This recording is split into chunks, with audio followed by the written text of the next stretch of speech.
E aí pessoal, tudo bom com vocês? Eu fiquei um tempão sem fazer vídeo, porque eu estava perdendo meu fim de semana todinho, resolvendo uns problemas profissionais aí. Mas agora, para descontar, eu vou fazer um bem grande. Mas antes de tudo, eu queria mandar um abraço pro Marcelo, Marcelo do Honor Create, que ele, pelo menos uma vez por semana, manda uma mensagem para mim, perguntando se está tudo bem. Tá tudo bem, viu Marcelo? Não morri não. Estou aqui. Cheio de problemas, mas estou aqui vivo. Esse vídeo vai ser só sobre a Arca de Noé. Por que eu vou fazer um vídeo só sobre a Arca de Noé?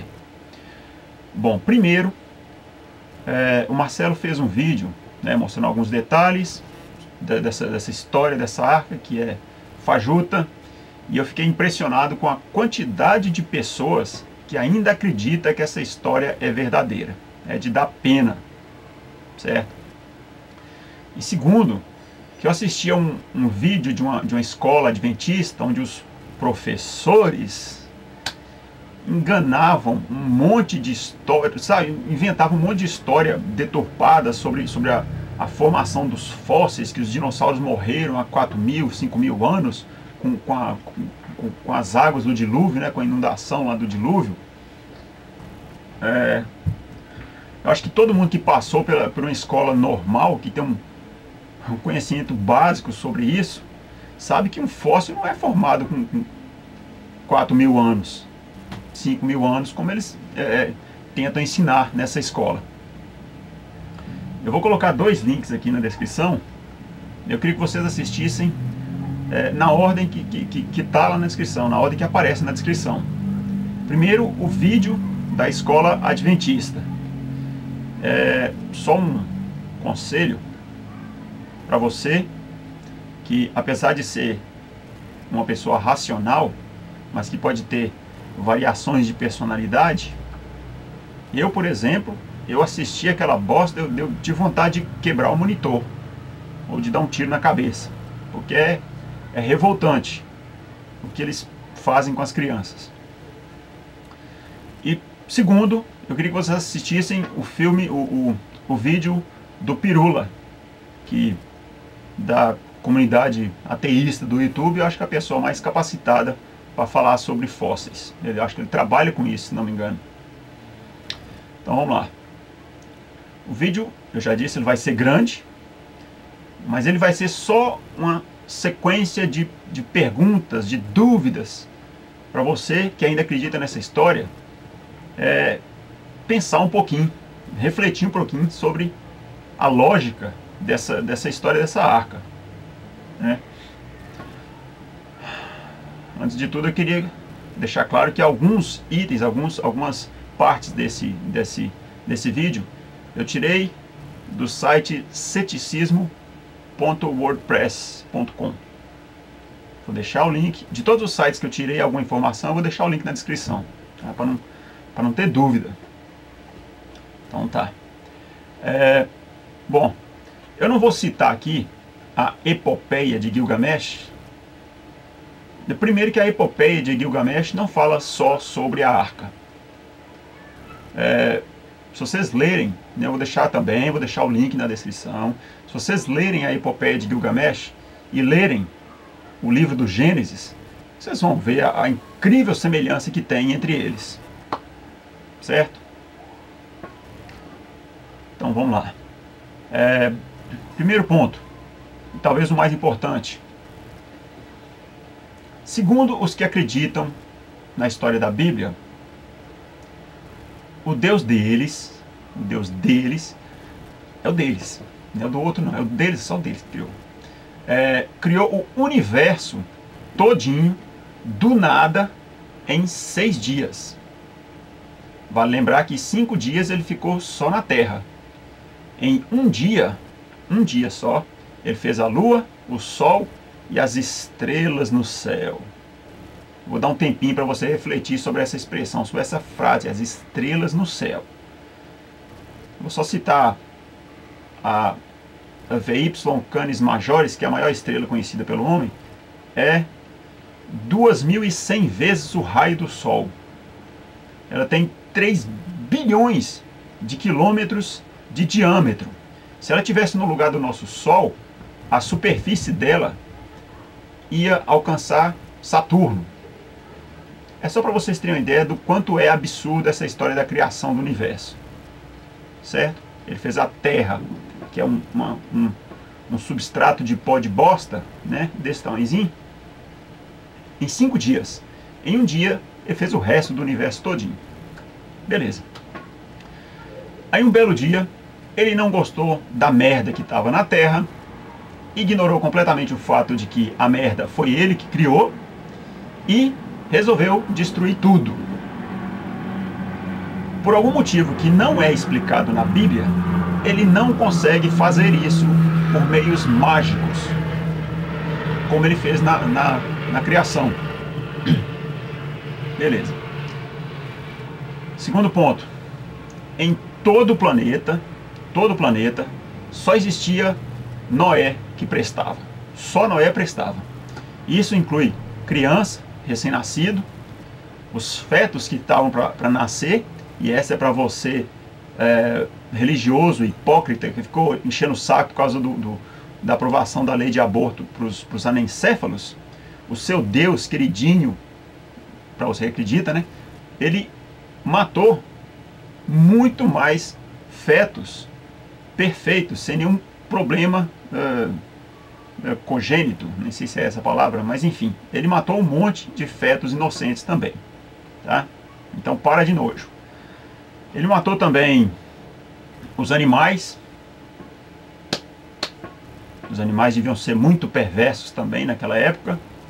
Ele matou os nefilins. Para quem não sabe o que é esse nefilim, era uma raça distinta que acontecia quando um anjo, muito espertinho, descia na terra e plantava a aroeira numa humana. Né? Esses nefilins eram de alguma forma superior aos humanos. Mas, enfim, isso também invalida aquela ideia ridícula de que anjo é assexuado, anjo é safado. Então, enfim, a questão é que de tudo que é ser vivo que existia na Terra, ninguém prestava, só Noé. Terceiro, o tempo e a construção dessa arca não é muito bem explicado na Bíblia. Mas pensa bem, um velho com idade entre 500 e 600 anos, que nunca tinha feito um barco na vida, entendeu? Aliás, um barco com 137 metros por 137,16, né, que é côvados. Para quem não sabe o que é esse côvado, se não me engano, é a medida do cotovelo até a ponta dos dedos. Então isso é muito vago. Vou colocar aqui o valor mais consensual, né, que eu achei na internet foi esse aqui: 137,16 de comprimento, 22,86 de largura e 13,76 de altura. Tá? Vale lembrar que as caravelas portuguesas, construídas por engenheiros, por experts no assunto, lá no século XV e XVI, elas não passavam de 30 metros. Por quê? Porque uma embarcação maior que isso, feito de madeira, simplesmente não vai aguentar o balanço e a pressão do mar. Agora imagina um barco de 137 metros, cheio de bicho, em uma inundação que cobriu toda a superfície da Terra. Não dá, né? Uma coisa que eu queria que vocês refletissem também é sobre essa construção dessa arca. Não tinha tramontina naquela época, não tinha motosserra naquela época, não. Cortar uma madeira nesse sentido assim, ó, transversal, acho que é transversal que fala. Então, cortar uma madeira nesse sentido já dá um trabalho desgraçado. Agora imagina cortar uma madeira assim, longitudinal, com as ferramentas daquela época. Bom, e aí Noé fez a arca sozinho, tá? Até onde eu reparei lá na Bíblia, não consegui encontrar nada que indicasse que alguém ajudou ele. Então, ele fez a arca sozinho. Enfim. Quarto ponto. Os bichos, segundo a Bíblia, foram andando até a arca. Tá? Andando. Deixa eu ver se eu entendi. Um casal de bicho preguiça atravessou o Oceano Atlântico e foi andando até a arca. Só para citar o exemplo mais escabroso que me veio à mente. Vocês podem imaginar aí centenas de milhares de outras espécies que não conseguiriam fazer a mesma coisa. Ou talvez Deus fez uma mágica, né, para fazer os bichos aparecerem em um lugar próximo à arca, para depois eles terminarem aquele trajeto andando. Não sei. Quinto ponto. A comida dos bichos. A comida. Parece meio óbvio, mas muita gente que defende que essa historinha seja verdadeira não pensa nessa questão. Por exemplo, o que os carnívoros comiam? Não existia geladeira naquela época, entendeu? Não dá para estocar carne por um ano, que é mais ou menos esse tempo que a arca ficou boiando. Não dá para estocar carne por esse tempo todo. Então o que acontecia? Noé tinha que levar animais vivos para servir de alimento para os carnívoros. E obviamente tinha que levar alimento para esses animais, para eles poderem ser usados como alimento para os carnívoros. Entendeu? Aí mais um problema. Um outro exemplo interessante. Se você pegar um casal de girafa, 2 casais de elefantes, né, o indiano, o africano, um casal de hipopótamo, 2 casais de rinoceronte, o branco e o preto ou marrom, sei lá. Só para esses animais não teria espaço para estocar comida por um ano. Eles comem vegetais, vegetais ocupam muito espaço e tem pouca massa. E mesmo se tivesse espaço lá dentro da arca, era um ambiente úmido. Em pouco tempo aquilo ia apodrecer, ia mofar e apodrecer. Entendeu? Sexto ponto. A bosta é um problema com os seres vivos. Se eles comem, eles têm que cagar. Entendeu? Segundo a Bíblia, a arca tinha apenas 2 aberturas, que era uma porta lateral, por onde os animais entraram, e uma janelinha com, se não me engano, 7 metros, 7 côvados. É isso? Bom, não sei, é uma janelinha pequena, que só servia para observação, ficava lá em cima. Imagina aquele monte de bicho cagando nos 40 dias que durou a chuva. Entendeu? Um cachorro labrador dá quase 2 quilos de bosta por dia. Imagina os elefantes. Eles não poderiam abrir a porta lateral, porque eles estavam no meio de uma tempestade. O mar estava revolto, a canoa ia virar. Então eles aguentaram o cheiro, imagina isso, que eles devem ter aguentado o cheiro. Só que o problema não é só o cheiro. O problema é o gás metano que aparece com material em decomposição, ou com fezes. Entendeu? Ele é inflamável. Se eles estavam no meio de uma tempestade, caísse um relâmpago ali perto da arca, a arca ia explodir. Noé não podia nem acender um cigarrinho de paia dele lá, que o negócio ia ficar feio. Agora, como é que Noé fazia para alimentar esses bichos no escuro, já que não podia acender nada lá dentro e não tinha entrada de luz externa o bastante para clarear aquilo ali tudo, né? 137 metros. E tinha uma janelinha lá em cima. Não tinha como. E mais uma coisa. Mesmo que não houvesse uma explosão por relâmpago ou por uma luz qualquer que ele tenha acendido lá, a inalação do gás metano leva à inconsciência, causa lesão no sistema nervoso central. Eventualmente, todo mundo ia apagar e ia morrer mais cedo ou mais tarde. 1 a 2 semanas, todo mundo ia morrer. Os bichos também. Sétimo ponto. Os peixes. Como assim os peixes? Os peixes, sim. Se acontecesse um evento desse, de chover o bastante para cobrir o Monte Everest, a grande maioria dos peixes do mundo iria morrer por falta ou excesso de sal na água, variação de temperatura e aumento de pressão. Entendeu? Eu acho que nenhum peixe ou animal aquático, marinho, iria aguentar essa pressão.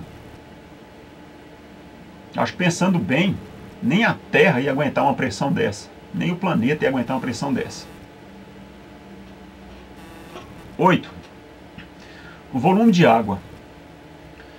Bom, segundo Gênesis 7, 20, capítulo 7, versículo 20, o nível das águas chegou a 7 metros, que é 15 côvados vezes 45,72 centímetros, que é aquela medida que eu falei com vocês.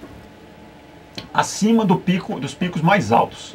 Considerando que o Everest tem 8.844 metros de altura, mais ou menos, as águas chegaram a 8.851 metros de altura. É água para burro.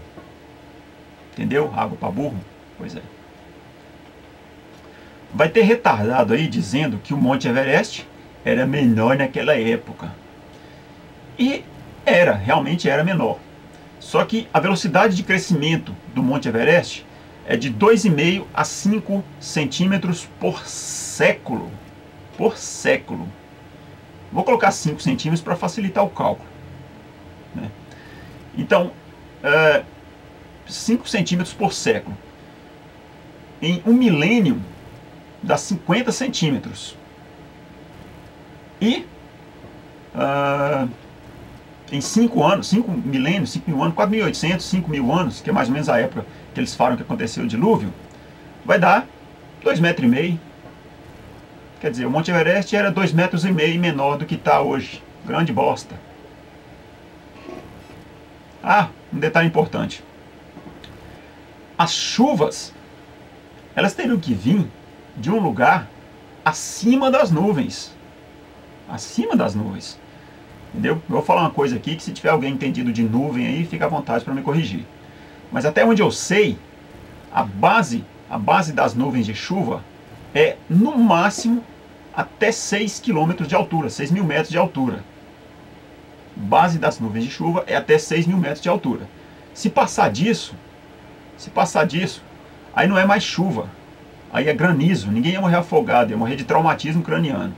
Tá? Sem falar que se a base da nuvem de chuva está a 6 km de altura e o Monte Everest tem 8 km de altura e a água subiu acima do Monte Everest, isso quer dizer que estava chovendo embaixo d'água. Tudo bem, chove embaixo d'água. Se você estiver no desenho do Bob Esponja, chove embaixo d'água. Mas no mundo real isso não acontece não, isso é impossível. Entendeu? Vamos lá. Vale lembrar que a Arca também ficou um bom tempo acima das nuvens. Se você não está acostumado a morar nos polos, meu amigo, ou não tem um método de aquecimento muito bom, você morre de frio nessa altura. Tá? Sem falar na falta de oxigênio também, né? 8 km de altura. Bom. Ponto 9. O fim do dilúvio. Beleza, depois de tudo isso, a canoa de Noé parou em cima do Monte Ararat. 5.165 metros de altura. Quer dizer, tem uma infinidade de área plana em volta do monte. E pela lógica, né, se tem alguma coisa boiando na água e essa água começa a baixar, a lógica é esse item, essa coisa boiando, acompanhar a água. Entendeu? Pode ter enganchado, beleza, mas a lógica é que esse objeto boiando acompanhe a água, fique no nível da água e vá parar em algum lugar mais plano. Mas não, a porcaria da água parou lá em cima, no lugar mais difícil de alcançar. Por quê, né? Impressionante. Beleza. Vamos fingir que toda essa história dessa arca é verdade. Aí todos os animais estão saindo do barco. A única coisa que eles vão encontrar quando eles saírem desse barco é animais, pessoas e plantas, tudo apodrecido, misturado com lama. Vamos deixar isso de lado também. Como é que essa bicharada desceu do Monte Ararat e voltou para os seus lugares de origem? Como Noé desceu com a sua família desse monte? Quer dizer que Noé, além de médium, ele era engenheiro, veterinário, marinheiro e alpinista. O cara era foda mesmo, hein? 10. Para finalizar. Para aqueles retardados que colocarem links de vídeos no YouTube com aqueles supostos arqueólogos chineses e turcos que dizem ter descoberto a arca, eu digo o seguinte: uma estrutura de madeira só aguentaria 4.800 anos se ela ficasse o tempo todo coberta por gelo ou por areia, que seja. Ela só aguentaria esse tempo todo se ela ficasse coberta. Entendeu? O fato dessa suposta arca estar exposta agora, isso quer dizer que ela já ficou exposta outras vezes no passado. Se ela ficou exposta outras vezes no passado, ela não aguentaria as intempéries, ela não aguentaria o frio, calor, chuva, sol, bactérias, fungos. A madeira não ia aguentar, ia apodrecer. Pronto.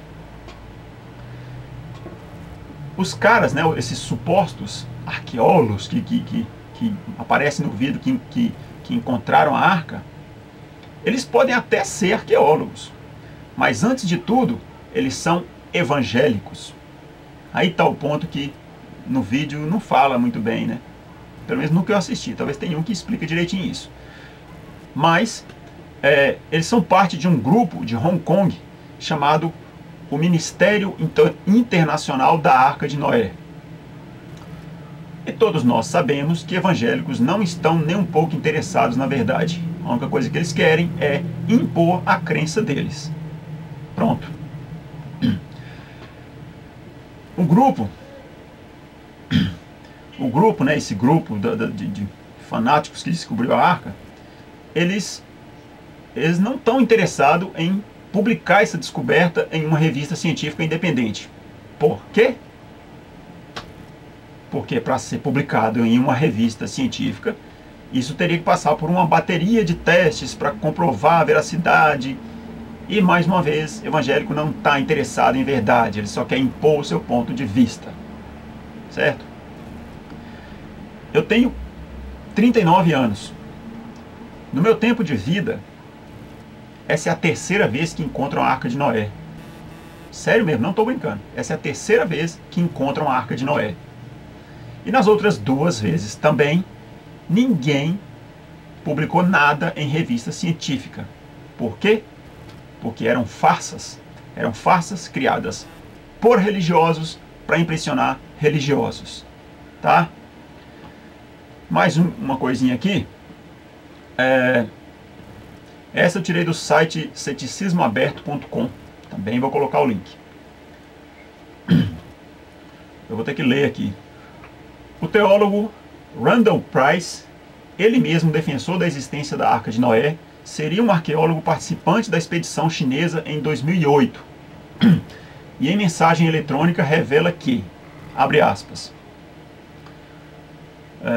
tudo relatado é uma fraude. As fotos foram tomadas em outro lugar no Mar Negro. Apenas o filme que os chineses têm agora foi realizado no local do Monte Ararat. No final do verão de 2008, 10 trabalhadores curdos, contratados por Parachute, o guia usado pelos chineses, teria plantado no sítio do Monte Ararat as grandes vigas de madeira retirada de uma estrutura antiga na área do Mar Negro, onde as fotos foram originalmente capturadas. No verão de 2008, um alpinista chinês, levado pelos homens de Parachute, viram a madeira, mas não puderam entrar por causa das condições meteorológicas extremas. Durante o verão de 2009,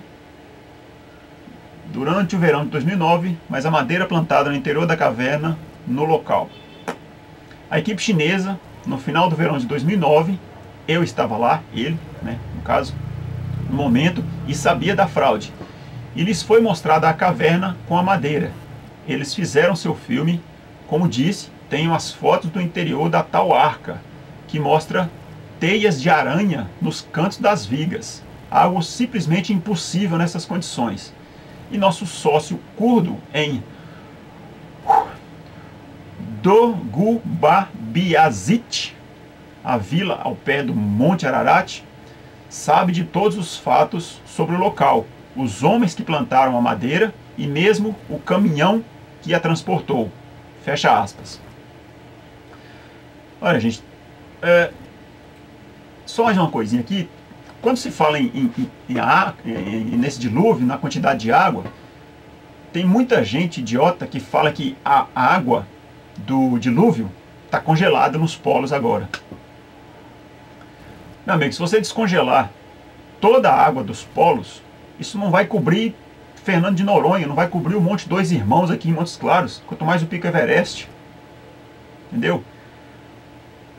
Outros ainda dizem que a água do dilúvio está debaixo da terra. Não está debaixo da terra. Que se ela estivesse debaixo da terra, não teria espaço para lava. Entendeu? E mais uma coisinha. O volume de água para cobrir a superfície da terra todinha até o topo do Monte Everest, isso daria entre 3,5 e 4 vezes toda a água da terra hoje. Toda a água, inclusive a que está congelada. Não cabe isso debaixo da terra, não, gente. Não vai caber. Não tem como. Beleza? Bom, tem mais espaço para muito detalhes sobre volume de água, sobre N motivos que provam que essa história é uma piada. Mas acho que com isso aí já dá para bater o martelo e encerrar o caso. A Arca de Noé é uma mentira. E fim de papo. Beleza? Para aqueles que gostam de pensar, vida longa e próspera.